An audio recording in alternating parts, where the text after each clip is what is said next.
জাতীয় ঐক্যের কোনো বিকল্প নেই। আর জাতীয় ঐক্যের জন্য আমাদের সবচেয়ে বড় প্রয়োজন হলো কেউ কার বিরুদ্ধে কথা বলবো না। এইটাই ঐক্য। কেউ কার বিরুদ্ধে কোনো কথা বলবো না। কে নামে নাই, কে নামছে, ওরা চায় আমাদের মধ্যে লাগিয়ে দেওয়া, আমাদের মধ্যে যুদ্ধ শুরু করতে চায় ওরা। আমরা ফেসবুকের মধ্যে, মিডিয়ার মধ্যে একে অপরের বিরুদ্ধে শুধু যুদ্ধ করব, একে অপরের বিরুদ্ধে কথা বলবো, আর আমাদের মধ্যে ফাটল সৃষ্টি হবে। না, নেগেটিভ কোনো কথা নয়, সব পজিটিভ কথা আসবে, সব পজিটিভ কথা। হয়তোবা মজবুরি অনেকে থাকতে পারে, এর জন্য তারা নামে নাই।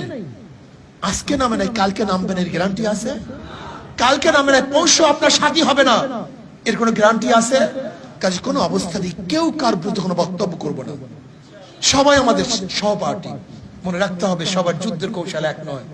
কেউ মাঠে থাকবে, কেউ অর্থ জাগাবে, মুগ্ধ যেরকম পানি নিয়ে পানি করছে, এরকম পানি নিয়েও কাউকে থাকতে হবে।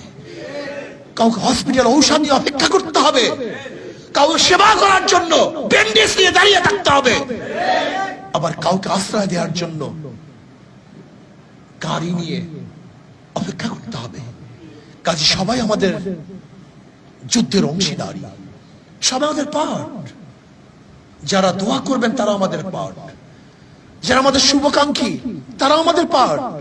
কাজে কেউ কার বিরুদ্ধে কোনো অবস্থানে কথা বলবো না, পজিটিভ কথা বলবো, গণ ঐক্য গড়ে তুলবো, জাতীয় ভাবে এই সরকার জালেমের বিরুদ্ধে আন্দোলনে ঝাঁপিয়ে পড়বো ইনশাআল্লাহ। অবশ্যই অচিরেই কর্মসূচি আসতেছে, সর্বোচ্চ শক্তি দিয়ে সেই কর্মসূচি পালন করার জন্য ইনশাআল্লাহ আমরা চেষ্টা করব।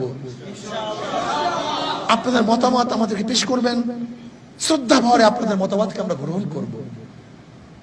আল্লাহ আমাকে এবং আমাদের সবাইকে এই জালেমের বিরুদ্ধে মজলুমদের ঐক্য হয়ে এই জালেমের বিরুদ্ধে আন্দোলন করা, সংগ্রাম করার তৌফিক আল্লাহ আমাদের সবাইকে দান করেন। আসুন আল্লাহর কাছে দোয়া করি, মাঠে থাকি, ময়দানে থাকি, ইনশাআল্লাহ বিজয় আসবে ইনশাআল্লাহ।